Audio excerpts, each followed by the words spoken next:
Ranieri tries one!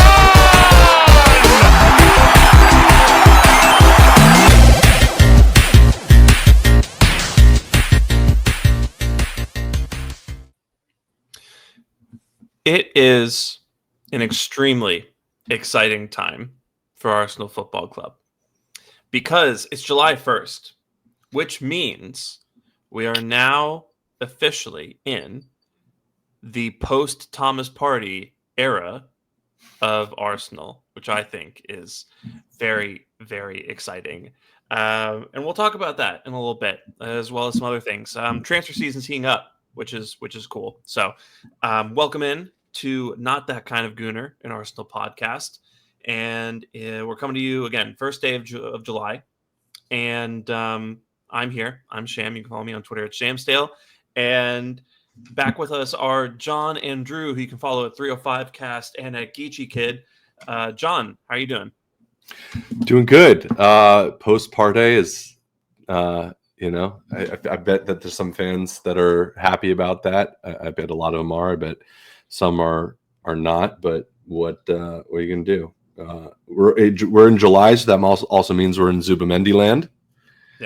Yeah. So we'll see what happens there. We finally made our first signing of the summer. That's kind of exciting. And then, there's a lot of stuff going on behind the scenes. Hopefully, you imagine. So, it should be an exciting summer. Hopefully, and we get what we need to do because this is it. This is what we were talking about, right? This time right now is like the make or break. I think for a lot of, I feel like the discourse is going to change significantly based off of what we end up doing in the summer.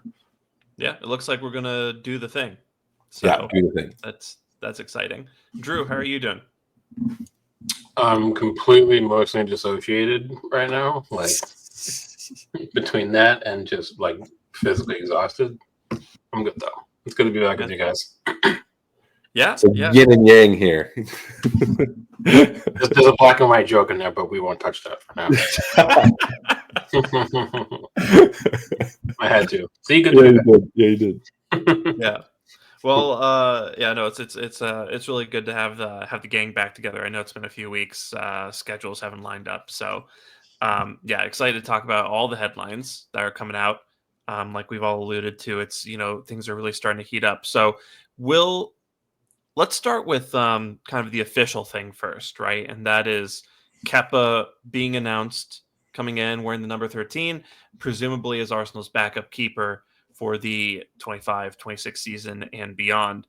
So, John, I'll go to you first. How do you feel about the Kepa signing? And, is there any part of you that's, annoyed in some way about it, whether it's because, we missed out on Joan Garcia or because we're kind of going back to, the Chelsea player's bin. That's not to say like we're, Kepa's like a bin level player or anything like that, but you know what I mean. Right? I know exactly what you mean. Yeah. So like, how are you feeling about it? Yeah. So I think it's a great signing as a backup keeper. I think he is I thought he was kind of underrated in many ways. Especially when he was at Chelsea, and I think his price tag didn't help him out there.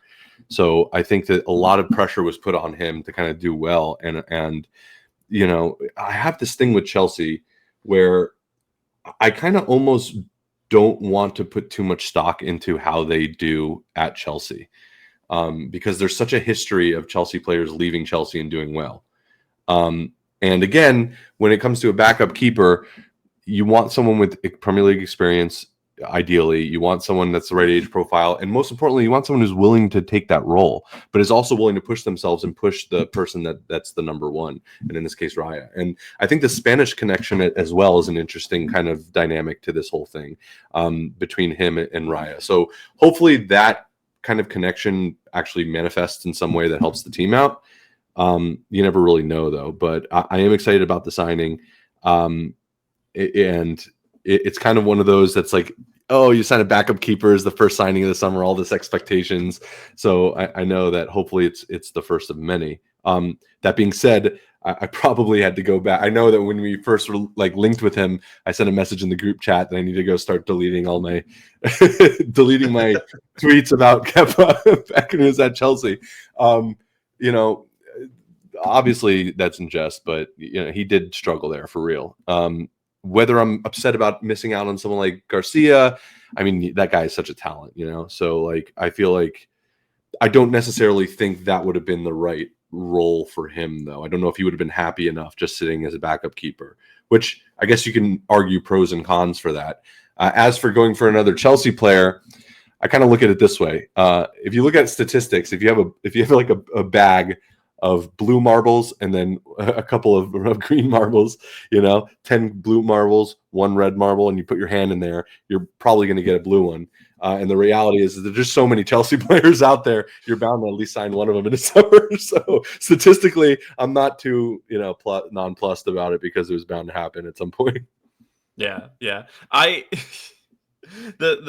think the point about Chelsea having so many players is kind of why like I'm not bothered about that aspect of it, because they've got like 40 players on the roster these days. Yeah, if you throw a dart at every player in the Premier League, and you're going to hit a Chelsea player probably. Yeah, they've got them packed in there like like chickens at like a Tyson's farm or something. So it's some of them are bound to be usable at the very least. So yeah, I'm pretty, I don't want to say excited, but like I'm pretty satisfied with it. And yeah, I think that was probably the most savvy signing that we could have made this summer. But Drew, how about you? Oh, sorry, John. I was just going to say, in terms of being excited about it, I think it's more that it's just like our first official signing, right? It's like, okay, this is it. Maybe this is what they needed to get all this stuff done and whatever. So it's the first signing. That's always an exciting time in the summer, I think, regardless of who it is in many ways. Yeah, we're on the board, which, sometimes we haven't done that. So, right. Yeah. Drew, how about you? Yeah, I think it's astute business. I think it's fits the need. You get a Premier League proven goalkeeper, and yeah, I agree with you guys that he wasn't very good at Chelsea, but I think so many players have gone into Chelsea and come out lesser than they came in, and I think that's got to do with a lot of the uncertainty at the club. If you look at how he performed for Bournemouth last season, he was excellent. Bournemouth fans loved him, and I think you're looking at a keeper who would probably start for half the clubs in Premier League tomorrow if he was on their books. So to get that kind of experience coming in, someone who's reliable, who we wouldn't be afraid to rest Rye if we have to, or if something, God forbid, happened to Rye in terms of like a fitness issue, I would be pretty confident with Kepa in. And also, Arteta has a way of having players settle better than most managers do. So I'm not worried about it. Also, he's obviously settled into London, so there's no acclimatization period we have to worry about. I think it's good business all around. I think and for the fee as well, $5 million. They signed him for what, 70 odd million when they signed him, or whatever it was. I don't remember what the price was, but I thought him go for 65 million pounds less. I'm happy with it. I'm not sad with miss out on Garcia because Spain are in an interesting position now where Garcia can fight for the number 1 shirt for Spain if he wants to long term. To do that, he's got to play, right? And going from Espanyol to Barca just makes the most sense. Now, if you're an Espanyol fan, you're probably really annoyed. But in his case, he's not going to get a better move for his career probably than being at Barca, where he could just remain there for the rest of his professional career. Even though he's 23 now, I think he's 24. He can just stay at Barca for a decade. So that suits him. I'm not upset about it. And in terms of the whole Chelsea link, it kind of is what it is. I love John's bag of marbles analogy. I think that's perfect. But I mean, the reality is, players will move from rival clubs often. They'll move in between clubs in the same league often. I mean, it is what it is. I think maybe we look to Chelsea because they have a similar overall standard that Arsenal do. Like they're not in great shape in recent years, maybe, but ideally, Chelsea is a football club, and Chelsea fans want them to be fighting for the Premier League. They want them to be pushing for Champions League. Again, settled in the same city already. I think those little tidbits matter when you look at players as well. So maybe that's part of the link. But overall, yeah, I think it's astute business. I'm happy with it. If it was like a £20 million deal, I might be a little bit more annoyed, obviously. But £5 million, you can't really say anything negative about it. And we're not strapped in for a massive amount of money if it ends up being a poor move. I think it's just kind of that transition period as to where we have Setford coming through at some point anyway. So maybe Kepa will only be here until we have more confidence in him. Either way, I think it's good business. So. Yeah, no, I think all those things are really good points, and for the money that we got him, for the wages apparently that we're going to be paying him, apparently it's almost an exact like 50% split from what he was making at Chelsea. It makes so much sense. Like you said, like he's acclimated. There's a bunch of Spanish players who are going to be there, like like Raya, like Zubimendi, who can help him some in, like Arteta and Iñaki Kanya, the goalkeeping coach. I thought it was funny too that he in his first interview at the club, he said that he had called up Kai Havertz, who they're really close. Havertz was invited to his wedding, and he said Martin Odegaard was there too, which is just kind of evidence of how close Havertz and Odegaard have become. And they were kind of talking up the club to him, which really helped him make his decision. So I thought that was an interesting tidbit. But yeah, overall, I just think about how Neto came in last season, was pretty underwhelming as a signing to begin with, was cup tied, which kind of removed how useful of a signing he was going to be. And then past that, we had a couple of teenagers really to fall back on. So, it sounds like Setford might be going on loan at some point this offseason. And I think that's a really, really good point about how Kepa might help serve as that bridge until Setford is ready to kind of take the reins as a backup. There's a countryman of Kepa's, as well as Raya's and Zubimendi's, who also has been on our radar recently, which is Christian Moscara from Valencia. And I admittedly don't know much about him. I know that he can play left center back and right center back. Fairly tall player, not great in the air, but kind of like a really physically robust player. So we've been linked to him. The latest reports from Fabrizio Romano are that Valencia are really trying to offer him a new contract, more money, kind of a set track for him to become one of the team's stars. But Moscara really wants to come to Arsenal. Really wants to compete for a spot with Saliba and Gabriel. So, Drew, I'll kind of get your take here first. What do you think of Moscara, the player? How do you think he'd settle in? And is this a move that generally you're excited by if it does happen? Yeah, I'm definitely not sad about it. I think despite their own sort of issues in the last few years, I mean, Valencia are a pretty big club in Spain, right? There's expectations at Valencia historically.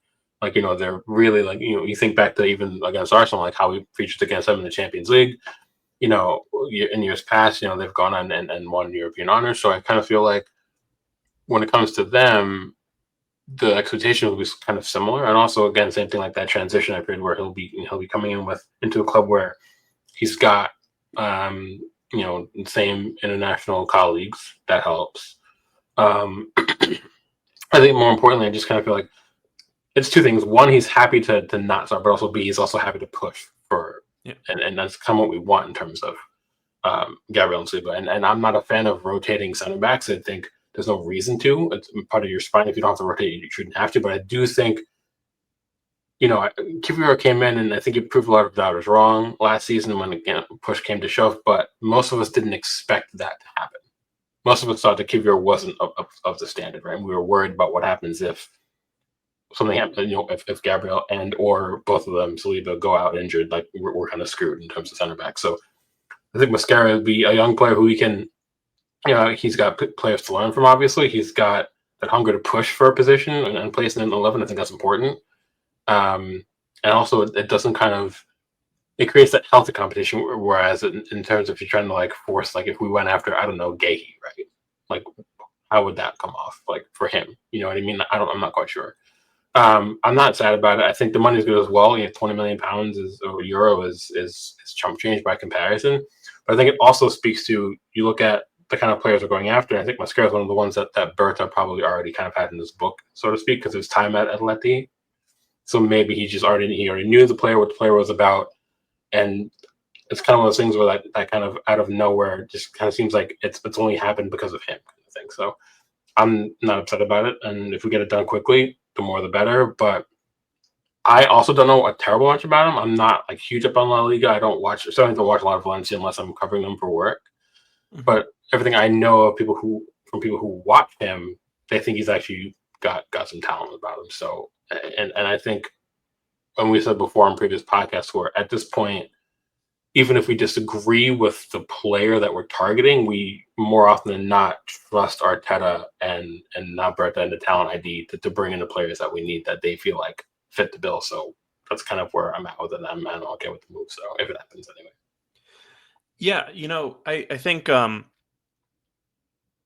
Moscara and Kepa and Christian Norgard, right? All three of those players, they're going to cost reportedly about 30 million, maybe 35 million in total for the three of them. And I think that's just such savvy business for, players who can come in and are either experienced and, won't be really phased by the job that they're asked to do. Or in the case of Moscara, you have a really talented player, with a high ceiling who can come in and develop behind probably, two of the best center backs in the world under one of the best managers in the world who, has helped create effectively the best defense in the Premier League for the last few seasons. And you're getting these players on the cheap. And I really am, we'll get to this in a second, but I really am excited for the possibilities that opens up on the other side of the pitch. And in terms of what we're able to do. But, John, what do you make of the Moscara signing? Do you think, well,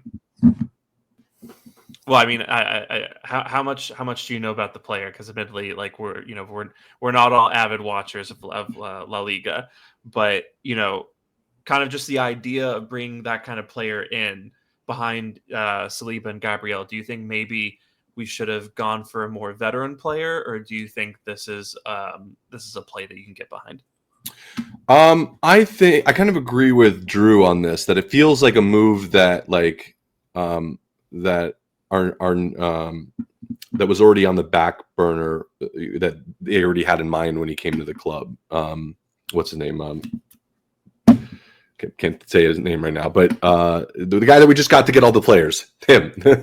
Fair. Yeah, I don't know why the hell I couldn't think of his name just now.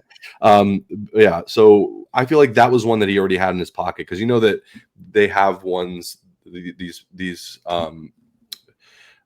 kind of directors have players that they've been following their whole career, and that there's probably a couple that they've had ready to go, saying, oh, if I have the opportunity, I want to give this player a chance. Like, I've been following them. I like them. Hopefully this is one of those kind of players for him. Because admittedly, I don't really know very much about him. I saw his, highlights on YouTube, and he looks pretty good. Very physical player. I think that if anyone can turn him into a solid defender, more so than he already is, I feel like it's Arteta and this coaching staff. And there's some things about him that I think you can't coach, like the stature and the presence of it. That's something that you just have to have. And I think that hopefully he can be utilized in a way that kind of that boosts that back line, because we've seen it time and time again, with originally with Saliba and then with Gabriel last season. We need solid backup there. And Kivior, when he was called upon to do a job, like, he had to really step in there and step up. And that's another young player, young defender that I think there were some question marks about, but really stepped up and took the development seriously. And we got to see that actually on the pitch. So hopefully it ends up being a good signing. Like I said, I think it's one of those that was in the back pocket already, and it was one that they were probably ready to pull the trigger on, once he made the move. And now that he's here, he's kind of like, oh, I got a perfect backup for you. It just seems like that kind of one. I might be wrong, but that's just my gut feeling. Yeah. No, I think that makes sense. And, it's probably one of those things that Berto's brought in for, right? Where he's a guy who is very familiar with the talents in La Liga. Mm-hmm. And, just kind of can synchronize with Arteta, who also, I'm sure, as a Spanish manager, is someone who pays attention, to that league, to players from Spain, and they can collaborate in that regard. Tell you what, why don't we move on to the more controversial thing here, which is, as I referenced at the top of the pod, Thomas Partey's left, Jorginho's left. and now we have Zubimendi coming in. Like we've alluded to, will probably be announced at some point in the near future.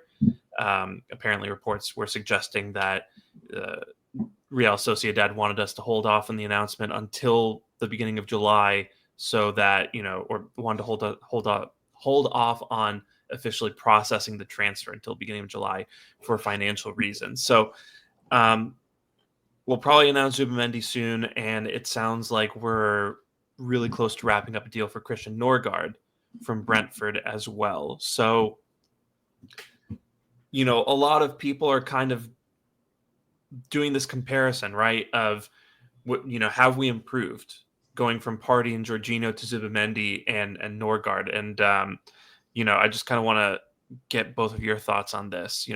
Have we improved? Do you think that was a good decision on our part to move away from Partey and bring in those two midfielders, or do you think maybe we've lost something in terms of quality?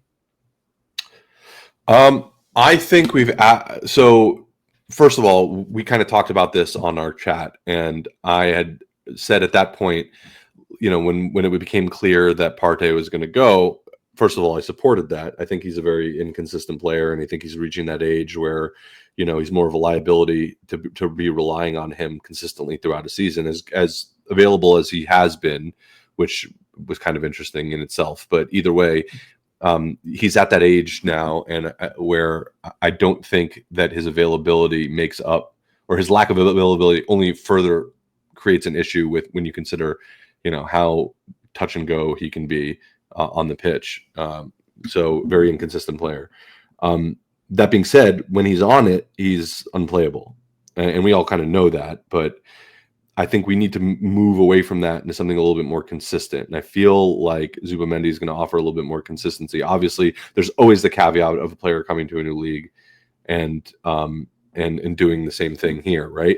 Which is why I said on that chat, I'm okay getting rid of Partey. I'm a little concerned about not getting a replacement for Jorginho specifically, especially one that has experience, because you're going to need someone. Hopefully, Zubimendi is going to need to hit the ground running, and you're going to need someone that kind of like pick up the slack a little bit. And I think that's where Norgard steps in very well. He has a lot of experience. Losing a player like Jorginho that and Partey as well, this kind of older Premier League player, you need to replace that. And I think that Norgard is an excellent signing in that regard. I think he's a very physical, in your face DM, very hard tackler, which is kind of, the bread and butter of the Premier League in many ways. He's a little bit on the older side of things as well, but I think that age is, balanced out by the experience that he's going to be able to bring, and hopefully allow Zubimendi hopefully he doesn't need it, but in the case that he does, give Zubimendi kind of a safety net to acclimate and get used to the system, because that's a whole nother thing. And surely that's what the preseason's for, but it's a one thing to play, in Asia, and it's another thing to play in the Premier League. So hopefully so I would say it's premature to say whether we've upgraded on Partey and Jorginho based off of the fact that they've never played in this league, or that Zubimendi, for example, has never played in this league. But in terms of what I think they're going to offer, I think Zubimendi is going to be far more consistent than Partey. That's my prediction. Hopefully that's right. Yeah. Drew, how about you? I agree with John, but I'll go a step further and say I think we did upgrade, and I think consistency is a big part of that. And yeah, I agree. I think when Partey has his moments, he's arguably one of the best deep midfielders in Europe, but those moments are like 1 in 3, 1 in 4 matches. And I think when someone's going into like his veteran years and you never know what you're going to get from him, and then he wanted a pay bump, at that point, you're shooting yourself in your own foot, for me. I think when you get with Zubimendi, I said this previously when we first linked him, I think you're looking at a player who has performed well in 2 different systems. Spain are far more possession-based, like to have a lot of the ball like Arsenal does, but also you can see how well he can progress play quickly and bypass the midfield press if he needs to. He can slip in wingers into space quite easily, and you see more of that from him when he's at Sociedad.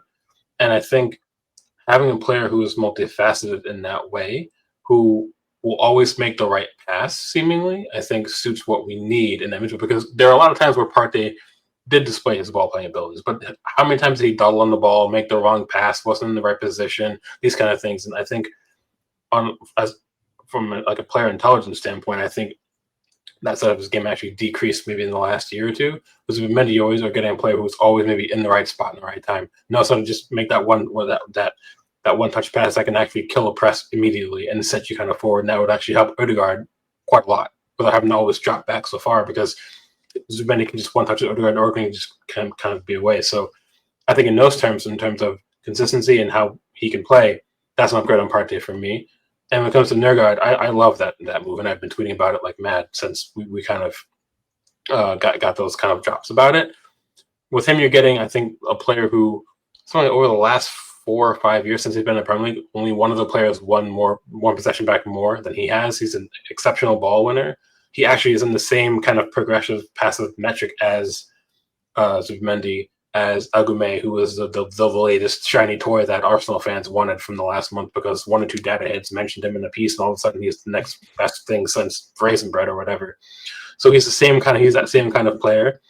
He's an aerial presence. He's a box presence. He can get forward and get you a goal. He has that experience. He was captain of Brentford. Brentford fans are absolutely devastated that he's leaving, and I think Elliot just did a really good episode with a Brentford supporter. I forget who it was, and he was kind of breaking down Nergard more in depth and just showing you, like, this is a guy who you can always rely on, not just in terms of what he brings to the table on the pitch, but how he also helps players around him become better. How expertly he does his job very quietly, and I think we could really use that as well. And there's those kind of questions of what happens if Mendy gets injured. Would you trust Nergard in? He's never played in Champions League, whatever. Yeah, I think you can. Especially when it comes to Premier League, because despite all of us, I think, rating Jorginho, a lot of us were worried about what happens if we'd have to trust Jorginho for 15, 20 games. Could his body handle it? He wasn't really the most mobile midfielder. Nergard's much more mobile. I think he covered more ground than any midfielder in the Premier League last season, I think it was. I had the stat pulled up, but I can't find it.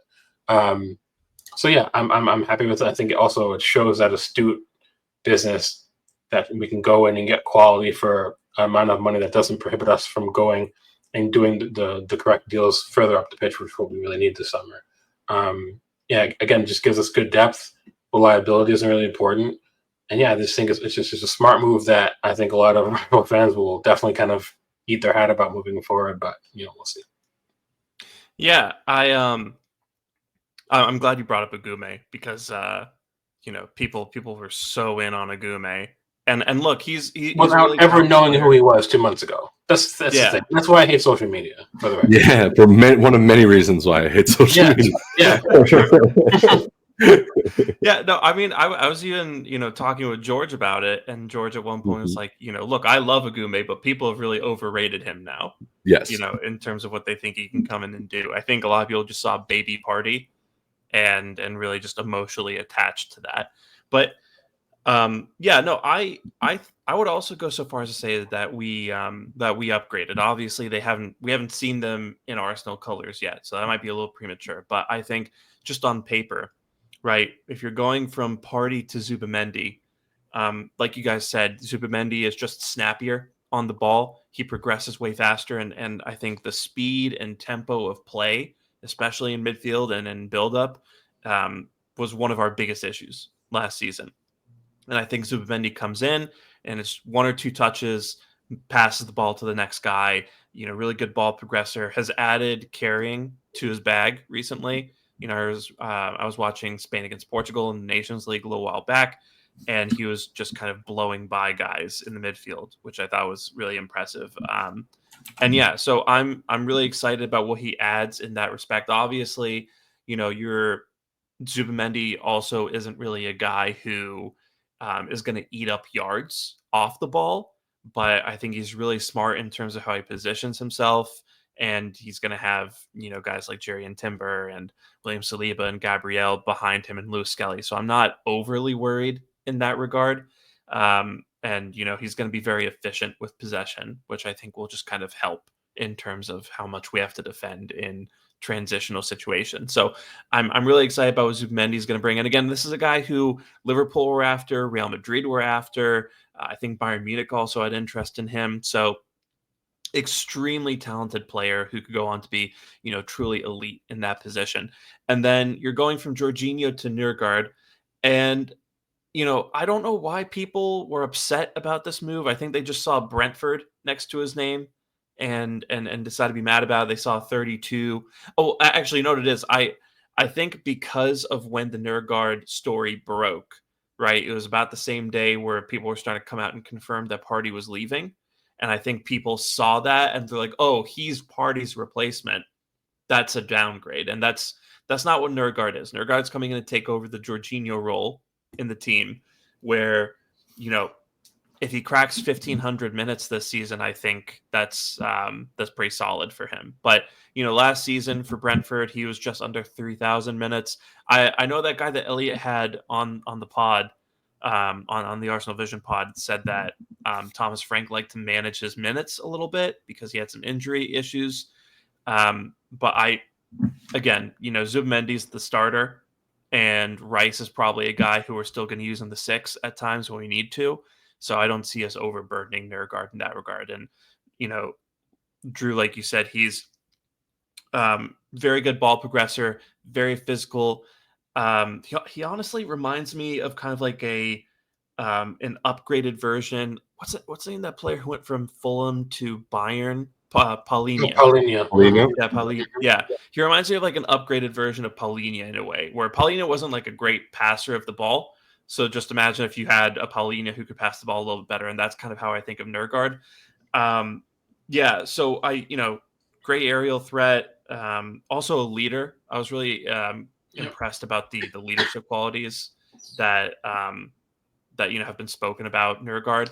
So, he's going to come and bring all that in. He's going to demand more of the people around him. I'm not worried about him in the Champions League because, you're seeing teams finishing 16th, 17th in the Premier League, winning the Europa League. So I'm not all that worried about a guy from Brentford coming in and playing in the Champions League. So yeah, it's I think it's really savvy. And again, it's going to be about 10 million for Nørgaard, going to be about 20 million for Moscara if we get that done, 5 million for Kepa. And I think, what that allows us to do is push the majority of our transfer budget into attackers like we really need to do. So with that being said, I do kind of want to transition a little bit into some of the attacking players that we've been linked to. And let's get the less fun one out of the way first. And let's talk about Noni Madueke. Yeah, I'll let Drew take this one. The lack of excitement. I mean, I feel like to me, it's one of those that it doesn't make sense to me. I mean, I would rather give so Madueke, 95% of his minutes come from the right.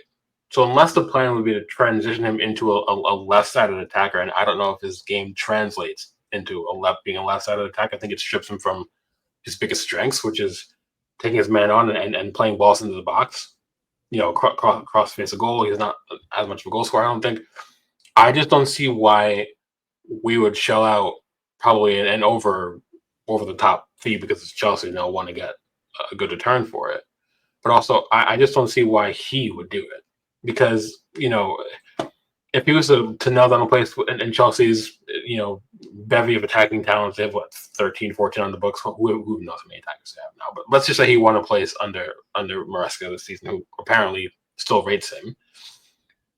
What makes more sense for him to potentially start regularly for Chelsea, who are back in Champions League, and then he has a better chance of making Tuchel's England squad for the World Cup, or to never play ahead of Bukayo Saka and maybe or maybe not transition to a left-sided attacker if that's successful. I just don't think that makes much sense. I think this might be one of those, and I was talking about in a group chat earlier today that when Berta came into the club, everybody knew that how he operates is that he will flood the news in terms of like links, and Atleti fans talked about how the fact that they'll never know where he was going next because there's constant links coming out about who we're interested in, and a lot of it can be smoke screens. I don't know if we're actually after Madueke. Like maybe we actually are, and there's a plan I'm just not seeing. I just don't think it makes sense. But at the same time, maybe the plan would be let's just say we don't go and get Rodrigo and we get Eze, and Eze becomes the left-sided attacker, right? Then there's scope to suggest that you would move Nwaneri to be Odegaard's backup, and then you would have Madueke and Saka be the right-sided options. Maybe that's part of the plan. I genuinely don't know.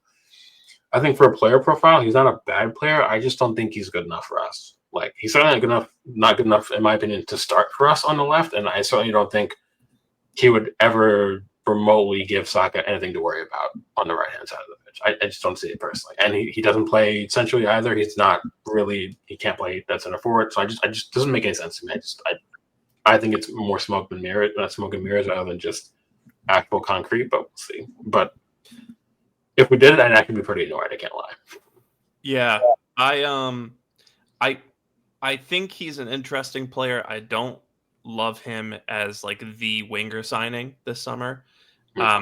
You know, Hand of Arsenal came out and said that we've spoken to him and he's very apprehensive about playing that role behind Saka. So if that's true, yeah, and you can't blame him. Like if he does that, he's never making the England squad. Period. Like there goes his chances. So yeah, and you know, he has every right to not want to sit behind one of the best right wingers in the world. Yep. I think this is less of a smokescreen and more of a contingency plan where if our first options, because it sounds like we want 3 attackers, right?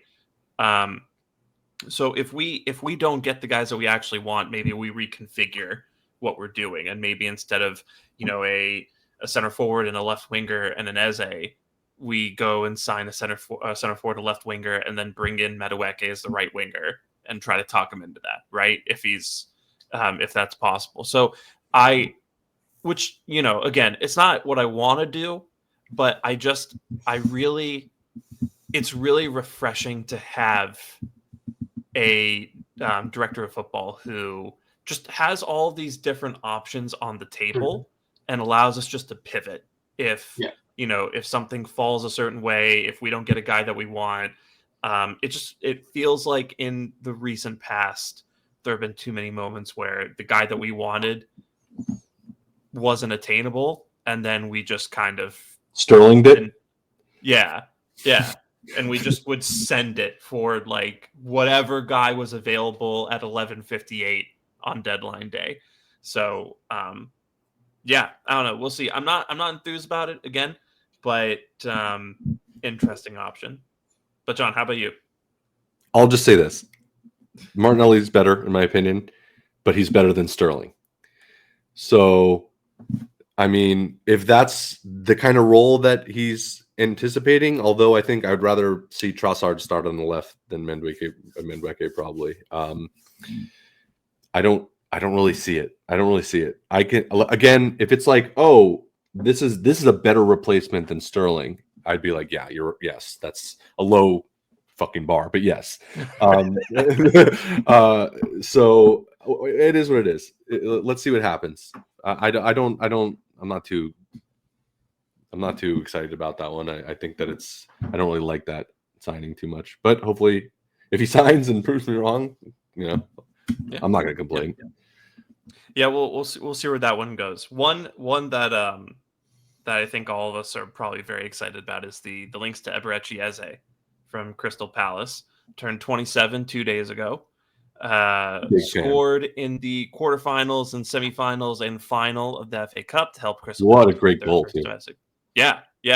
Just you know, great player, broke into the England side you know, over the last year or so.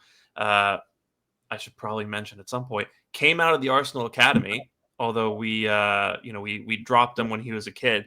But yeah, you know, he's an Arsenal fan and probably one of the more talented midfielders in the Premier League at this point. So there were links bubbling over the last couple of days, indicating that we were interested in him. And then today, David Ornstein tweeted that he is high up on the list of players that we're interested in. He's a serious option for kind of an attacking mid role quote unquote separate from striker and winger, which I think is really encouraging. So, kind of the question I want to pose to you guys here, right, is just, well, it's a two-parter. One, how do you think Eze would fit into this team? And two, do you think it is possible for us to sign 3 attackers this summer? So, whichever one of you want to take that first. I could jump in. I guess we can answer both of them, or split it up either way. I think for the first part, I think he can absolutely fit in this team. I think that we're going to need rotation in those front attacking midfield positions. I think Odegaard's going to need rotation, and in some cases, it would be interesting to see kind of how we can maybe utilize Declan Rice in games where maybe Mendy needs to do something different, or maybe it's not an ideal situation for Norgard if he comes in, and then that kind of gives you a little bit of play in the deep lying midfield role, because you still have this very prolific attack minded midfielder that you can utilize and do some interesting stuff with. I think he's also a good defensive player, which I don't think he gets enough credit for. He has like a very high work rate. Kind of a flashy player in some regards, which is always fun. And it's interesting because I've seen some of the discourse on him, and it's like, it seems like an Arsenal signing, not an Arteta signing. And I thought that was interesting, because I actually see him as an Arteta signing. I think he's a very kind of he's all about like kind of a lot of movement. He's a technical player. I know that he's all over the place. So that's what Arteta likes in these kind of players, these good passers, these good attacking-minded players who can fit within a system like that we have, where we're constantly seeking possession and we're constantly pressing and we're constantly moving. I like him in that setup. As for the second part of the question about how could we sign 3 attackers? Yeah, let's do it. Why not?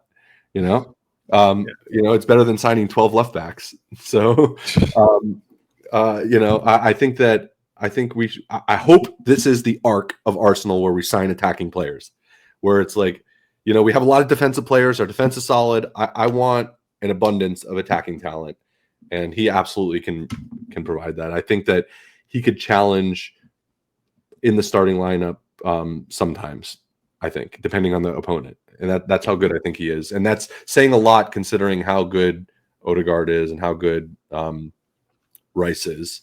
It's kind of hard to drop Rice. That's why I thought maybe it'd be a situation where they would maneuver him somewhere else. But exciting stuff. Yeah, and he's also a very two-way player, right? In terms of like how he's an Arteta player. FB Ref has him in the 89th percentile in terms of ball recoveries. Exactly. And I think he's also a pretty good presser. But just to clarify, the reason I asked that first question is because, when you look at that left 8 position, which, if this is separate from a winger signing, is presumably where he comes in. Maybe. Yeah, I mean, that's not to say that he wouldn't play at left wing sometimes, but yeah. I could also see him maybe in that Odegaard role for some situations. I think, if you look at where he scored the goals in the FA Cup, like that's kind of Odegaard territory in many instances, right outside the box, things like that. So sorry, I didn't interrupt you. No. Yeah. I think just that left 8 position is interesting, right? Because you got Rice there, who predominantly is kind of the starter in that position now, and now you have, I think Havertz is going to go back to featuring there as maybe like a second striker, depending on who we bring in. You have Marino, who's going to play in that role. Waneri might be eligible, and so now you have to squeeze Eze in there. So it's just I'm really into this signing, and I can think of a number of ways we can make this happen, in terms of like what players we play and how you squeeze them in. But it'll just be interesting to see what that dynamic looks like. But yeah, Drew, I mean, what are your thoughts on the Eze signing, and do you think we can go after 3 attackers? My thoughts on the Eze signing are going to be somewhat controversial for some listeners, not all. But I until it was reported that it was separate from getting a winger and a striker, I would have preferred we send Eze over Rodrigo. That might not be popular, but I would rather we get Eze than Rodrigo. I'm not very high on Rodrigo. I never have been. I feel like there's too much surrounding what's happened with him at Real Madrid that kind of puts me off of it.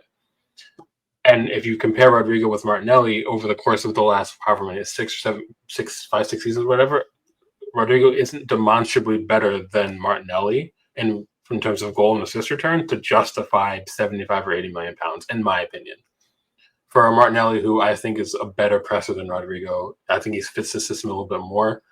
I just don't see it. So my thoughts on Eze were, if he was to come in and we didn't sell either Trossard or Martinelli, we saw from Martinelli that he's capable of playing on the right when Saka was out. He got a few moments that he didn't look terrible on the right.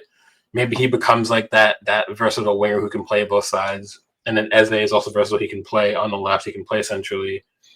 Why the deal to me? Two things. For him to come in and challenge for the central spots, I mean, I don't see him displacing Declan Rice anytime soon. We bought Mendy to upgrade on Partey, so presumably he's the primary six. And unless Odegaard has an absolute horrific season, I don't see our captain getting dropped anytime soon, at least regularly. So kind of similar to Madueke, I don't see a world where Eze would come in and potentially not have guarantees around minutes, because again, if the World Cup was tomorrow, or if the World Cup was this summer, he would be in the England team potentially fighting for a starting spot because of his play for Palace, because of how influential he was for them. Like, if they don't get completely shafted by the powers that be, they'll have European football next season because they won the FA Cup. What does he stand to gain from losing that position of prominence at Palace to come to Arsenal and maybe just have his minutes halved, for so to speak? Like, would Tuchel then select him for England? I don't know. For as a player, as a profile, I love it. I think it's Simon Collins tweeted it earlier this morning. He had the best XG compared to anyone in the Arsenal squad from last season.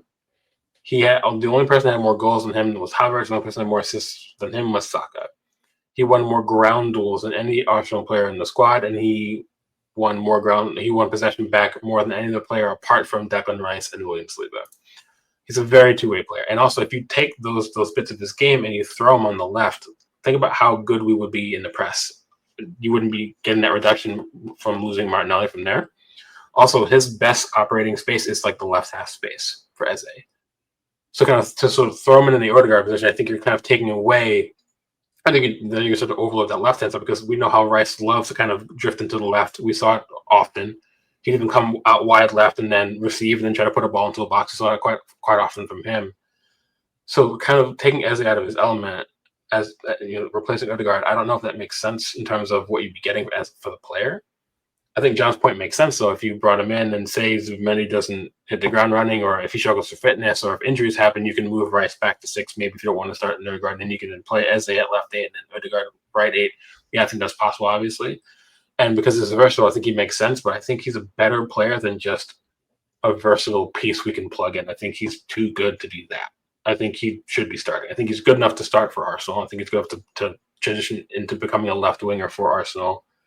And I was thinking it kind of opened up parts of our game that we're not seeing more. Because he likes to operate more towards centrally, you can get more of those overlapping runs from Calafiore, who isn't bad going forward.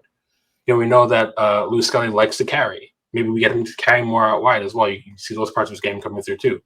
And also same thing, it kind of would vacate that space for Rice, because we know Rice likes to drift if Eze comes in. So I think there's a lot of tactical pieces you can kind of talk about, but I think overall as a player, I would love him as a player. I think that's kind of like the base value for it. How that functions in terms of how we do business, I don't know.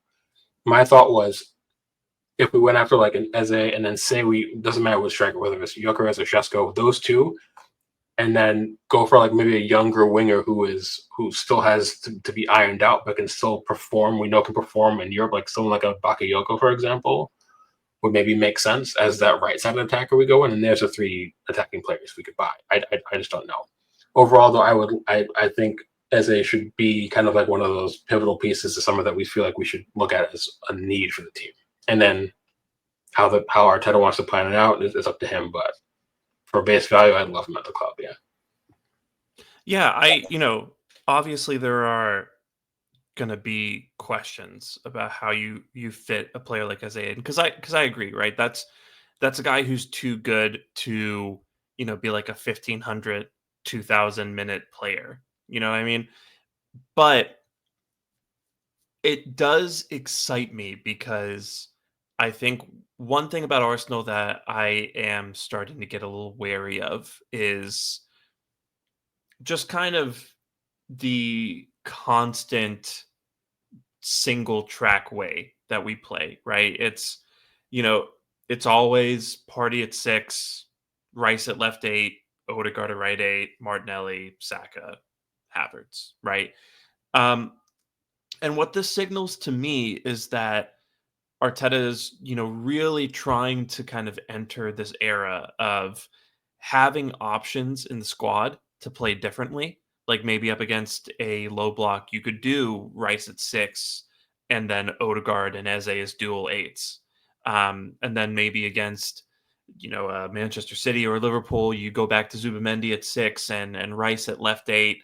And, you play Lewis Skelly at left 8, at left back. And whereas against the low blocks, you could do Calafiori at left back and White at right back. And then, for the games that you really need to be able to defend properly and where you're kind of in a much more even battle, you could do Timber right back and Lewis Skelly at left. There's just a lot of, I think there's a potential to have a lot of options and to be able to solve a lot of problems and not just kind of the ones that we specialize in dealing with. So I think in that regard, Eze's a really exciting player, and also he's just a fun player, And I think I think we have a lot of players who are good little soldiers, and that's fine. By the way, I don't really have a problem with that, but I just think we've gone a little too far away from having those difference makers, from having those guys who can pull out moments, and Eze has shown that he's one of those players. So I just think having that in the team, even if that's a guy who comes off the bench more often than not. If he agrees with that, that's his choice. But having that, I think, would be really exciting for what we're able to do in the future. But yeah, we'll see what happens. Maybe this would require Martinelli to leave or Trossard to leave. It probably would, to be honest. And I just think if you're able to bring in an Eze and a Sheshko and whatever left wing signing you want to do, whether it's Rodrigo or Leao or someone, right? I think that's really exciting in terms of the firepower that we're going to have entering next season. But yeah, we'll see what happens. Again, it's there seems to be a lot of movement. We're being linked to a lot of, I think, very exciting players, and it's just a matter of us being able to get those deals over the line, and hopefully most of them before preseason starts. But before we get out of here, I wanted to touch on one last thing. It's not transfer related, but I just think it'd be a worthwhile exercise to kind of just get our thoughts on this, which is, it's been announced the Premier League are implementing new rules for next season, including kind of this mandate, for lack of a better term, for players who are subbed off to participate in interviews. They're also going to be putting cameras in dressing rooms, and I think on the they're already on the touchline, but they're going to be putting cameras in the dressing rooms, and they're only going to be turned off like during team talks and stuff like that. So, Drew, I'll go to you first here. Just what do you make of these rules, and does this make the game better for you? No, I absolutely hate it. And I feel like the one thing I would say is that everyone's trying to say that it's Americans ruining the sport.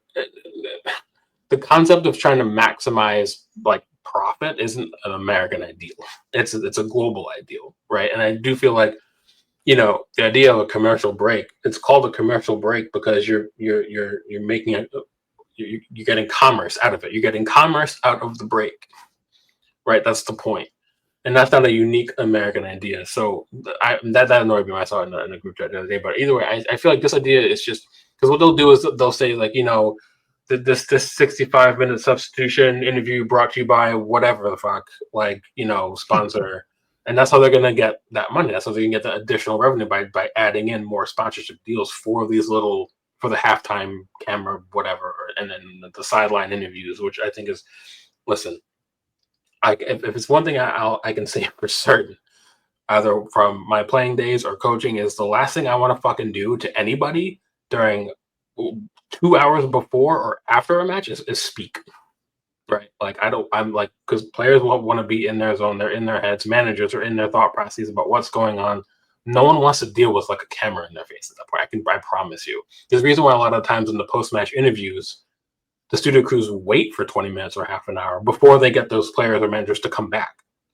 It's not just because they're dealing with their own like team talks in the dressing room or whatever. A lot of times players and managers have to come down off their emotions, have to come out of their head, have to retool themselves quickly to be able to deal with having to be in front of a camera, in front of a spotlight, and sometimes you'll get in Bundesliga where you'll get like, immediate reactions, right after the match, but I'm not even a fan of that either. I just feel like trying to it's not just about the profiting, it's about trying to turn this into like some sort of like weird Coliseum vibe to me. Like it's so performative, and I feel like, yes, like athletes are performative in their own way because they're technically entertainers. They're just highly gifted physical entertainers, sure, but also that they should be allowed to go through their own cycles of how they deal with what their sport or their profession is. So I think it's just a nonsense idea. I'm not surprised, unfortunately. It falls right in line with the Club World Cup and Nations League and everything else that's putting too much emphasis on players being commodified to a point where I think it's so unhealthy in so many ways. I just think it's just utter nonsense to me personally. And, I want to know what John thinks about it. I don't think John likes it either personally, but like, you can just look at his face to know. Like, most things. Yeah. So I agreed on everything that was said. The silver lining is it's gonna be entertaining, probably, and probably if I were entertaining to watch Pep like go absolute mental. Or just watch More than like he already does. watch Bruno Fernandes get a red card and then have to get interviewed right after or something ridiculous. Like, I think that'll be hilarious. So there's going to be entertainment to it, but everything Drew said, I mirror as well. I think that it's a money grab. It's not unique to American sports as much as people want to complain that it is. The British sports were trying to make money off it far before there was American influence in many ways. Look at the Amazon special. City was the first one, right? That had nothing to do with the United States, right? And I think the success of those shows, I think, is fueling this. Like insider look. Like, I get it, but save that for like another time. You know what I mean? Like, not live. But. Yeah, so there's this like voyeurism that we want to like consume as much as possible within like the clubs that we support and like the sports that we watch. And I get the appeal of that. It's entertaining, and you get to see a peek behind the curtain in many regards. And it's one of the reasons why I like, for example, like those ref cams where you get to see the interactions on the pitch that the players have with the refs. So to that regard, I like the information you get from it, but to kind of, I don't like as a general principle anything that seeks more commodification of the sport, because it's usually not a good thing. For the people who believe in like the sanctity of certain things about the sport, like the locker room, for example, or the dressing room, for example.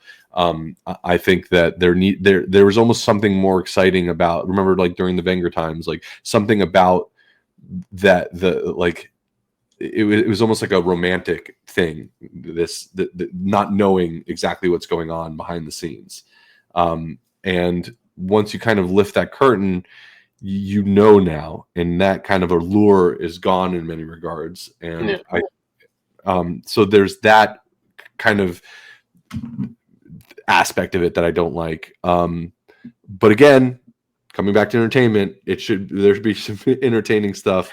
There's gonna be a lot of sound bites. There's gonna be a lot of controversy, which is exactly what they want. This is what they want. They want people to talk about the Premier League. They want people to talk. Oh, did you hear what or this person said when he got subbed off, or did you see what happened in the locker room here, or did you see that? Like all of that creates traffic to the Premier League, and creates money for the investors. So again, more stuff to talk about, more stuff to be entertained about, but at the expense of what?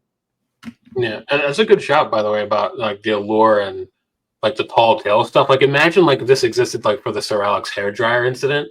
Like, do you know what I mean? Like there would be no like anonymity about what actually happened unless you heard it from the mouths that were there, and they may just like keep it like secret to a certain extent because they don't want like the full truth coming out. Like with this now, if you catch that, it kind of like those kind of like tall tale moments like don't exist. Yeah, I think that's part of any professional sport for me. I feel like, like I go to, and I know John's a big hockey guy. Like I am. Like if you watch an NHL game, whether it's playoffs or regular season, you'll see they'll have cameras of the players coming out of the locker room and going into the locker room, and maybe like 2 seconds of them sitting down at their lockers, and that's it. You don't get actual access to the players. You're not seeing actual like team talks from the coaches. You're not seeing like happening. I think that's, and there's a fine line between it's cool to see the players be players in a different element, but then they cut it off because there's still that kind of, again, that allure that I think needs to be left like away from us, like that kind of like exclusivity that we shouldn't be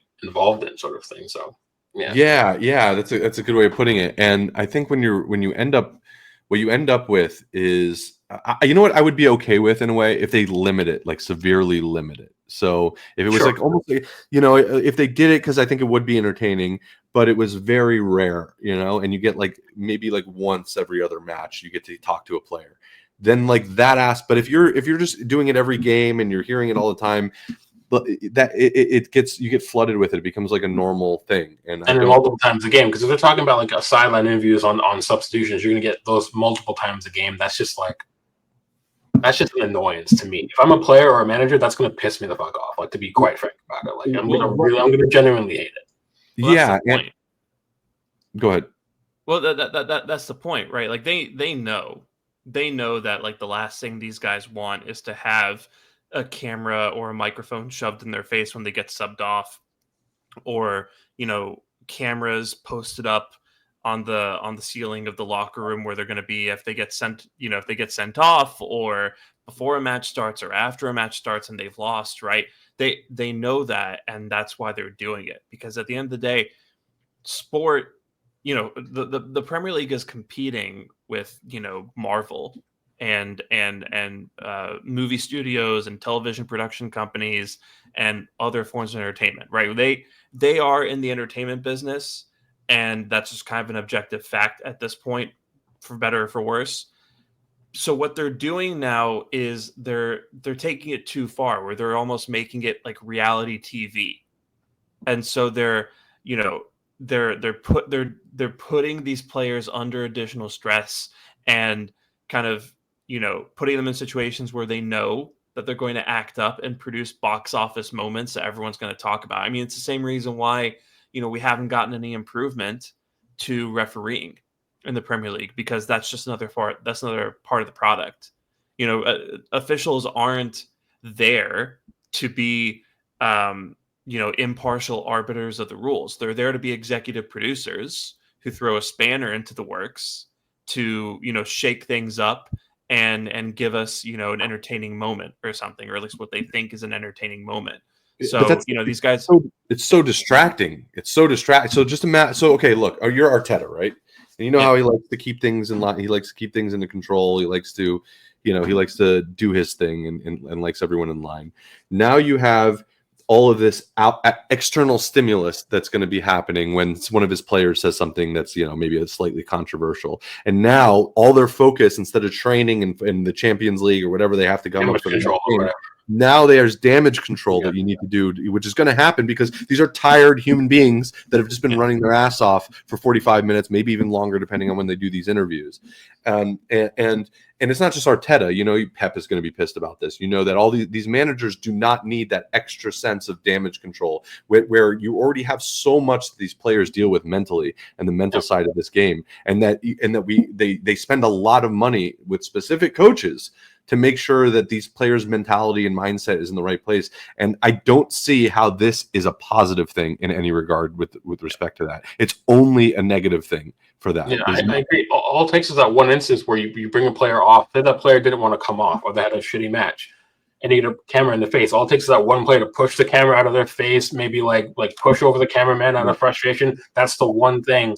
And that's all you'll hear about for the next week. And now, now you get like the manager's damage control, the players, they just got to do damage control. It's potential whatever lawsuit. Like if there is a waivers about like, it's a legal mess. It's a mental mess. It's an emotional mess. Like I'm with John. I think nothing good is coming from that. Yeah. The only thing is entertainment. That's all I'm coming back to. Money for them and entertainment. There's going to be entertaining moments, especially when it's not happening to our team.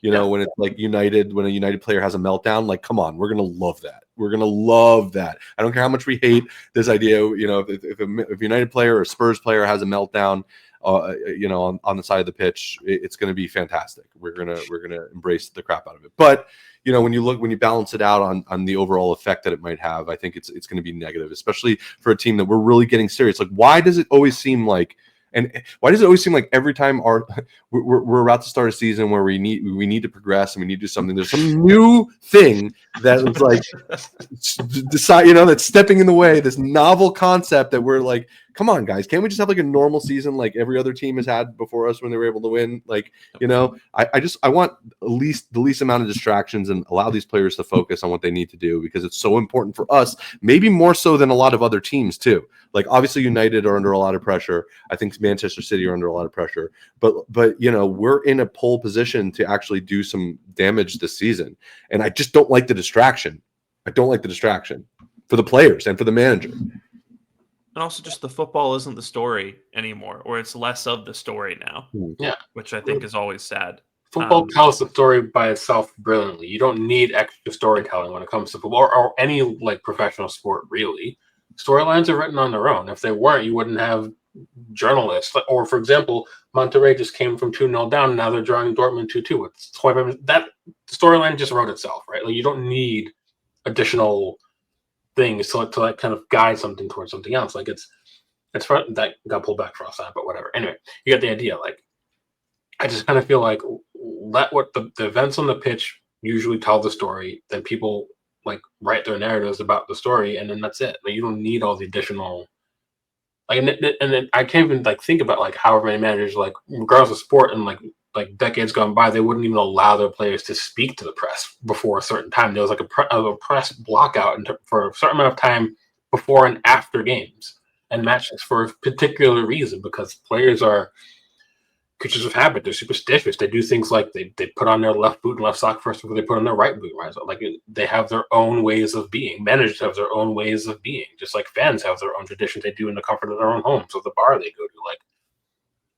trying to pull players out of the things that they do on a regular basis, or managers like that. I think it's just every part of this just stinks up like the high heaven. I think it's just nonsense. But at the same time, I'm also not necessarily surprised either. And I think that's probably the worst part about it.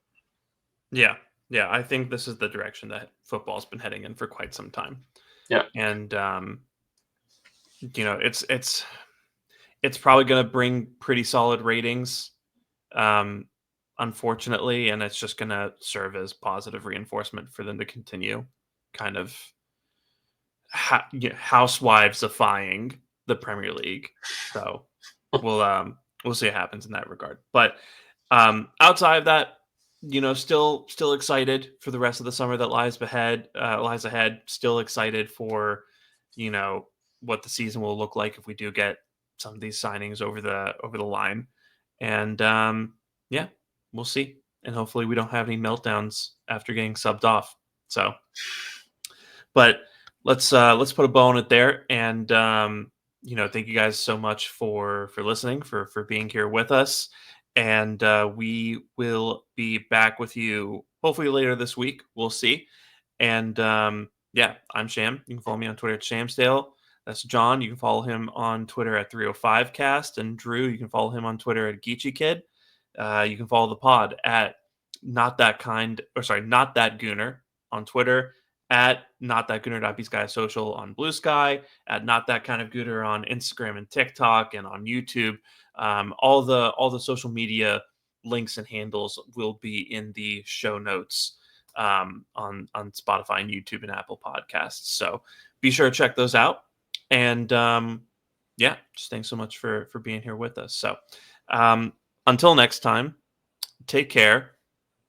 Get your mind out of the gunner, and we will be. I thought it was pretty clever. I stumbled on that. It's not bad. Yeah. So we had the yin yang to start, and that little pun at the end. We're doing good. Yeah. So we'll keep that one in mind. But until then, take care and bye.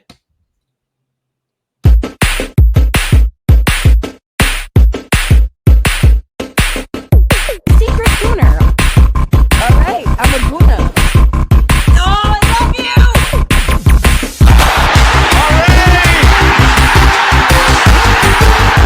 With a minute to go. Here's the businessman here, Santi Cazorla. Oh, Saka! That is a goal! When Eric